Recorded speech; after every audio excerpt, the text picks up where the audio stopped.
Shalom et bienvenue dans Écho du Saint-Esprit, le podcast qui vous accompagne pour nourrir votre foi, raviver votre espérance et vous encourager dans votre marche avec Dieu. Je vous invite à faire une pause, à ouvrir votre cœur pour recevoir une parole qui éclaire, une prière qui vous fortifie et une présence, celle de l'Esprit Saint, qui transforme vos cœurs alors même que vous écoutez ces enseignements. Que ce moment vous apporte révélation, apaisement. C'est parti. Chères sœurs, chers frères, shalom. Alors nous continuons toujours avec notre étude qui a pour thème les pères de la vie en Christ. Nous rappelons que c'est pères avec P-A-I-R-E-S. Donc c'est une étude basée sur 2 Pierre, le chapitre 1er, les versets 5 à 7. À cause de cela même, faites tous vos efforts pour joindre à votre foi la vertu, à la vertu la science, à la science la tempérance, à la tempérance la patience, à la patience la piété, à la piété l'amour fraternel, à l'amour fraternel la charité. Nous parlions dans notre étude précédente de la paix, science et tempérance, joindre à la science la tempérance, où nous avons vu que la science est une bonne chose, c'est une très bonne chose, avoir la connaissance c'est très bien, mais il faut poursuivre le savoir, il faut poursuivre la connaissance avec sagesse, il faut être tempéré pour non seulement éviter de dévier et de tomber dans la fausseté, pour éviter aussi de tomber dans des choses qui vont nous faire plus de tort que de bien, ou qui vont faire plus de tort que de bien à ceux qu'on enseigne, mais aussi pour nous permettre d'être plus sûr, d'être plus convaincu d'avoir ou d'être dans la vérité, d'être plus sûr d'avoir un savoir qui est bon en ayant la sagesse dans l'utilisation qu'on en fait. Aujourd'hui, nous sommes avec la paire tempérance et patience. Donc, joindre à la tempérance la patience. C'est le sous-thème de notre étude de ce jour. Ce qu'il faut savoir d'entrée, c'est que la patience et la tempérance sont étroitement liées en tant que vertus qui se renforcent mutuellement. La patience consiste à savoir attendre sans se laisser envahir par l'impatience ou le désespoir, même dans des situations difficiles. La tempérance, quant à elle,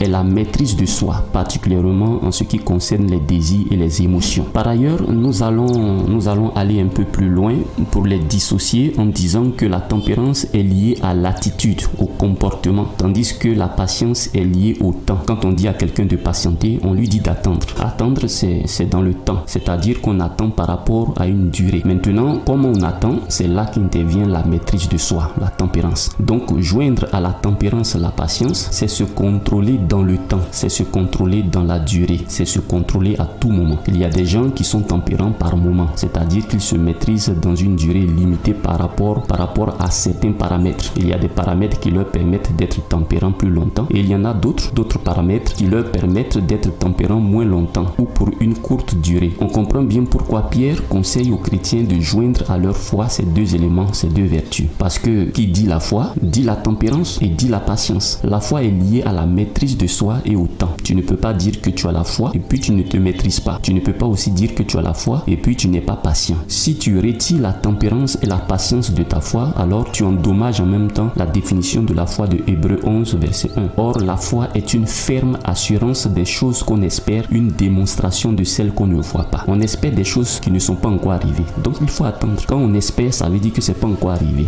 D'où la nécessité de la patience. Et quand on espère, on se maîtrise. Tu restes calme. C'est ça aussi la démonstration des choses que tu ne vois pas. Tu fais comme si tout va bien. C'est une maîtrise de soi. Vous savez pourquoi on appelle les malades à l'hôpital les patients? Pour ceux qui ont déjà étudié le droit en première ou deuxième année, il y a une matière qui parle des premières civilisations ou disons des civilisations antiques, parmi lesquelles on étudie la civilisation égyptienne. Et cette civilisation antique qui fut l'une des premières à dominer le monde avait pour emblème médicinal le serpent sur le bois. Vous voyez quand vous partez à la pharmacie, il y a un symbole là, un serpent qui entoure un bois qui est affiché quelque part là sur la pharmacie. C'est un symbole qui vient de l'Égypte antique. Cet emblème utilisé aussi par la civilisation grecque antique était un symbole d'espoir, un symbole de guérison, de restauration en Égypte. Le serpent était l'image de la régénération, de la guérison à cause de son changement de peau. Vous savez, le serpent change de peau quand l'ancienne peau vieillit. Et donc le serpent était un symbole d'espoir, de restauration en Égypte. C'est pourquoi la première chose que le Seigneur, que l'Éternel Dieu a attaqué quand il a envoyé Moïse et Aaron devant Pharaon, c'était son emblème d'espoir, le serpent. Moïse a jeté son bâton et son bâton s'est transformé en serpent. Les magiciens du Pharaon ont jeté aussi leur bâton qui se sont aussi transformés en serpent. Et l'histoire biblique nous dit que le serpent de Moïse a avalé les serpents des sorciers du Pharaon. Une manière de dire que l'espoir du peuple d'Israël qui vient de l'Éternel envahit, détruit l'espoir de l'Égypte, ou en d'autres termes, détruit ce en quoi les Égyptiens espèrent. Le serpent, c'était donc le symbole de la restauration, de la guérison. Quand on voyait ce symbole-là, le serpent sur le bois, en même temps, on avait l'espoir de l'espérance. C'était la joie de savoir qu'on va être guéri, restauré, régénéré. C'est pourquoi, quand on va à la pharmacie, déjà quand vous voyez de loin l'emblème,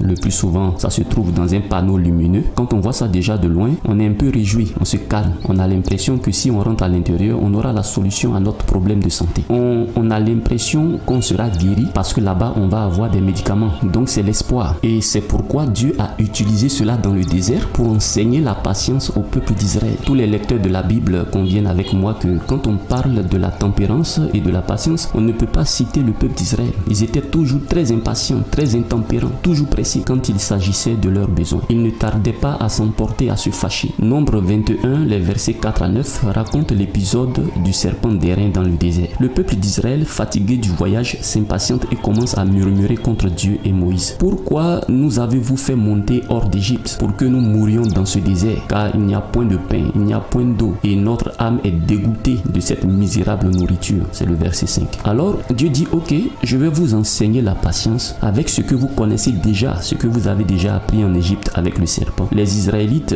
puisqu'ils avaient déjà vécu en Égypte, ils étaient accoutumés de ce visuel, le serpent sur le bois. C'était alors plus facile pour Dieu de leur enseigner la patience avec ça. Dieu envoie alors des serpents brûlants qui mordent et qui font mourir beaucoup d'Israélites. Pris de remords, le peuple reconnaît son péché et demande à Moïse d'intercéder. Dieu ordonne à Moïse de fabriquer un serpent d'airain et de le placer sur une perche afin que quiconque le regarde après avoir été mordu soit automatiquement immunisé contre le venin du serpent. Et donc quand celui qui était mordu regardait le serpent perché sur le bois, il restait calme. Comme quand on va à la pharmacie en voyant ce même symbole, le serpent perché sur le bois, on reste calme. Il y a une paix, il y a une certaine sérénité qui nous prend. Alors Dieu savait que s'il ne mettait pas devant les yeux des Israélites cet emblème de la guérison auquel ils étaient déjà habitués, leur foi allait manquer de tempérance et de patience. Ils n'allaient pas rester tranquilles. À peine mordus par les serpents, ils allaient en même temps se plaindre encore, à insulter Dieu et Moïse. Et conséquence, le temps qu'ils allaient prendre pour empêcher Dieu de les guérir avec leurs murmures et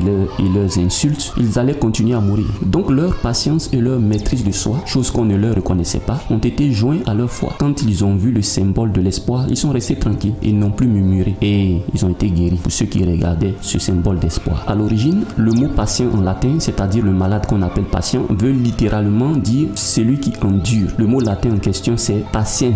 Patience avec P-A-T-I-E-N-S qui veut dire endurer. Dans endurer, il y a la durée, donc le temps. Dans la tradition médicinale, notamment gréco-latine, le patient qui est le malade, patiens, est celui qui reçoit les soins et endure la maladie. Donc, il reste calme pour attendre la guérison parce qu'il a l'espoir de recevoir les médicaments. Donc, le malade à l'hôpital est dans une situation d'attente. Il doit supporter le mal et attendre la guérison. C'est pourquoi patient a une double résonance. Une résonance passive, celui qui subit, et une résonance morale, celui qui fait preuve de patience face à la douleur. Dieu a pris soin d'enseigner cette vertu au peuple d'Israël et son serviteur, l'apôtre Pierre, nous demande également d'associer la patience à notre tempérance si nous avons cette dernière déjà. Tu as la maîtrise de soi, c'est bien, mais que ta tempérance ne soit pas limitée dans le temps. Encore plus que nous les chrétiens, nous avons le véritable emblème de l'espoir qui est différent de celui des Égyptiens. On a Jésus sur la croix, Jésus à la croix. Voir Jésus sur la croix doit nous pousser à être tempérants en tout temps, dans la durée.